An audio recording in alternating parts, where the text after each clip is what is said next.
Hello and welcome my kings, queens, and fellow non-binary leaders. Welcome back to Nerdy Nekama. Today we're going to continue with the 7th part of the alternative ending of In My Shadow. I'm kind of sad. It's coming to an end. There are more alternative endings. I don't know what it is about this series, but it will not let me go. It lives rent-free in my head. But for now, let's focus on this one. As always, check the content warnings in the description. And do not forget to watch the other parts for context beforehand. And now I hope you enjoy. Like and subscribe if you like it.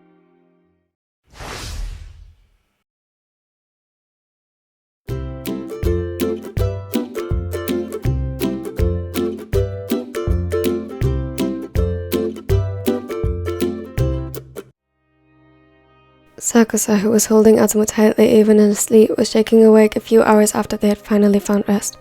It was still dark outside, yet a movement to his right caught his attention. Atsumu began struggling in his arms. At first he assumed it was a nightmare plaguing him. Who could blame him after everything he has been through? But when he sat up slightly to wake him up, Atsumu's eyes were already open. Dread settled like stones in his stomach as he was reminded of the moment the lights were turned off. The only thing different was the absence of blood-curdling sobs and half-choked screams. Instead, wounded sounds and whimpers escaped his throat that seemed almost equally as bad. The light of the small lamp on the nightstand still illuminated the room, but Atsumu seemed too far gone to notice. Tsumu. Hey, Tsumu. He shook him gently, but the golden eyes never found his. Come on, Tsumu. Please, come back to me. Another whimper, filled with pain, filled the room. It made him feel utterly helpless as Atsumu still didn't respond. He was scared the scene from before would repeat and he'd have to endure his partner's suffering until exhaustion claimed his consciousness once more. Sakusa briefly contemplated waking up Kida and Eren, but simply the fact that they were still asleep spoke to how exhausted and drained they were. If anything worse happened, he'd wake them. Atsumu, please, whatever you're seeing, it isn't real. You're home and safe. Nothing can harm you here. He heard the desperation in his voice but didn't bother trying to hide it. He knew that would be futile anyway. Suddenly the warm gold snapped back into focus and turned on him. Me? Yeah, it's just me. You're safe. Atsumu nodded shakily. He was drenched in sweat and gasping for air, but Sakusa was right beside him. Yet, it didn't last. Abruptly, Atsumu tried to sit up again, bound by the weakened state of his worn body. At first, Sakusa assumed he was thrown back into a flashback, but then Atsumu doubled over, his chest and stomach constricting.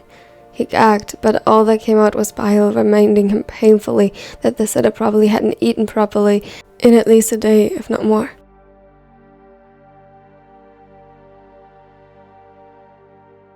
His own stomach turned at the sight, but he refused to give in to it.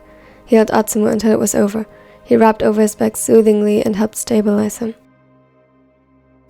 Sorry. No. None of that. You're alright. You did nothing wrong. Let it out. I can just wash the sheets.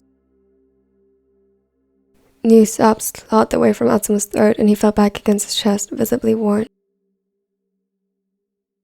It's okay. It's okay. I got you. You're safe. It felt like a mantra at this point as he held Atsumu closer and soothingly rubbed over his arm. With concern he noticed how warm he felt. Was he sick? Come on. We'll get you settled on the beanbag over there while I change the sheets. Okay. Atsumu nodded weakly, but getting up posed another challenge, especially while avoiding the vomit in the dimly lit room. It caused enough commotion to wake Eren, who looked about as exhausted as Sakusa felt. Is everything okay? Yes, I'll just have to quickly change the sheets. Can you help me? He nodded immediately and together they guided Atsumu over to the beanbag. He was shivering violently and Eren quickly reached for a couple of wool blankets they kept in one of the closets and wrapped Atsumu in them protectively. Meanwhile, Sakusa turned on the big light to assess the damage. That finally woke Kida up as well. He looked utterly worn, and the only reason that it wasn't worse was that the contrast to Atsumu was so stark. Eren soothed the silverhead's confusion while Sakusa made quick work of replacing the sheet on his blanket before ultimately deciding that wasn't sufficient and instead taking out a new blanket and putting the other one in the basket for dirty laundry. Atsumu, are you cold? It took a few minutes for him to react, and he nodded. Although stumbling and still half asleep, the former captain quickly closed the distance between them and assessed him as Sakusa had before. You have a fever. Sakusa stiffened. Being sick was the last thing Atsumu could use right now. There was enough he had to battle already. Do you think he's sick? Kida frowned as Atsumu suddenly let his head fall against his shoulder in exhaustion, and the civet proceeded to soothingly pat over his hair. It's possible. Everything considered, his immune system was probably weakened after the whole ordeal, but I think it's most likely caused by stress. It came very suddenly, shortly after his panic attack and the flashback. That, combined with the stress of his escape, was probably too much for his body. He wasn't sure if Atsumu was listening or even aware of the conversation anymore. Most of the things affecting us mentally will sooner or later manifest physically as well, neither of which exists in a vacuum. The toll he had to endure on both mind and body was probably too much right now.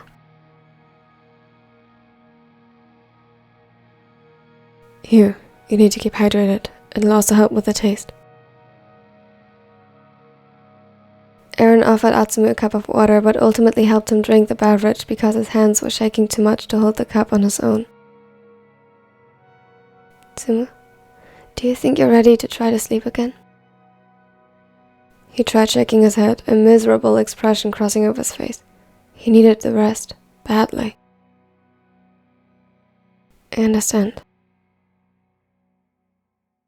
Kida got up abruptly and headed to the door. What are you doing? Where are you? This can't go on like this. He's suffering. We tried all we can do, but we need help. Still confused, panic rose within Sakusa's chest.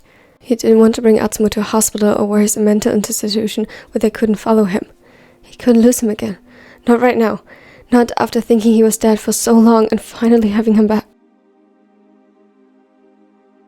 It must have been written clear as daylight on his face, because Kida's expression softened and he was quick to reassure him. I'll call the local emergency services and see if under these circumstances they can make a home visit. I don't think it would be good for Atsumu to be taken anywhere right now, least of all a place he couldn't leave of his own volition. Sakusa hadn't even considered that. He felt selfish for only thinking about his fear first, but something in Kida's gaze assured him that it was okay. It was this calm and honest nature that had made him fall in love with the other, as well as the fierce protectiveness for those closest to him, now burning up inside him like embers threatening to ignite an inferno.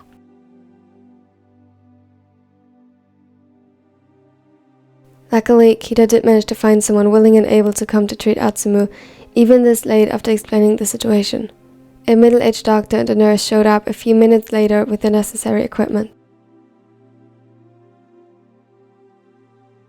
They spoke to Kida first, took the photos he made and added them to their report with the promise to hand it straight over to the police once it was finished. When it came to actually treating Atsumu and inspecting his injuries, it went both better and worse than Sakusa expected. Better because he was so out of it he barely flinched at any given touch or reacted to the presence of strangers. Worse because similarly he failed to answer most questions the doctor had for him, making Kida the most reliable source of information. The former captain seemed to somehow have memorized all their medical files. It looks like the fever and nausea is most likely stress-induced. I can find no other signs for infection, though it's best to keep an eye on these bruises.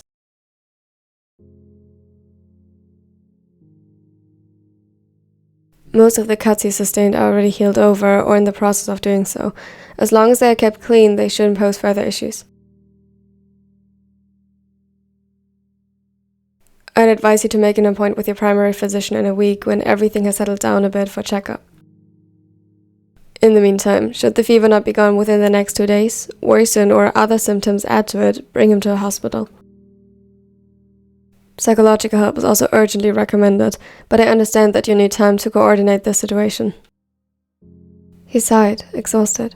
Sakusa believed to see sorrow and compassion reflected on his face as he gave his assessment of Atsumu.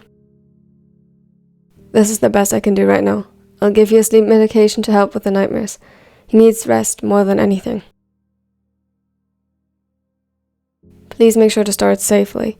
People in a heightened state of distress or vulnerability should not have access to the medicine. It is rather potent. Kida nodded seriously and listened closely as he explained the recommended dosage, what to look out for, and in which intervals the consumption was safe. Meanwhile, Eren had wrapped Atsumu in his blankets again and held him close once more.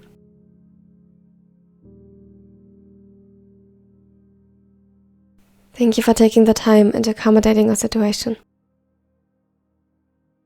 He bowed and said his goodbyes to the doctors before reaching for the medicine, reading through the instructions once more to make sure, and quickly getting another glass of water for Atsumu.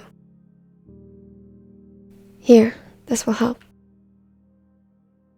It felt wrong with how absent he was to give Atsumu the medicine, but Sakusa knew that he wouldn't get better if he didn't sleep. He needed sleep more than anything. The blonde didn't protest, and once more Eren helped him lift the glass as he swallowed the pill, and afterward he carried him to bed, and just like before, they all climbed in next to him, making sure he was surrounded in warmth.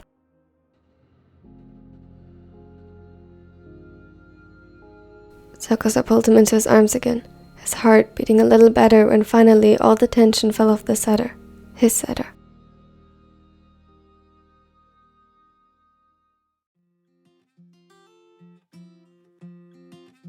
Thank you so much for watching to the end. It means the world to me. I really hope you enjoyed this part. If you did, don't forget to like and subscribe. And yeah, we are only one more part away from the finish line for this first alternative ending. I'm super excited for it. And yeah, it's not gonna be as happy as the first ending, but I hope you like it regardless. Tell me your favorite quote and a moment in the comments. That would mean a lot to me. A special thanks as always goes out to my new Nikos. They support me throughout this journey so much. And they get early access as a reward for that.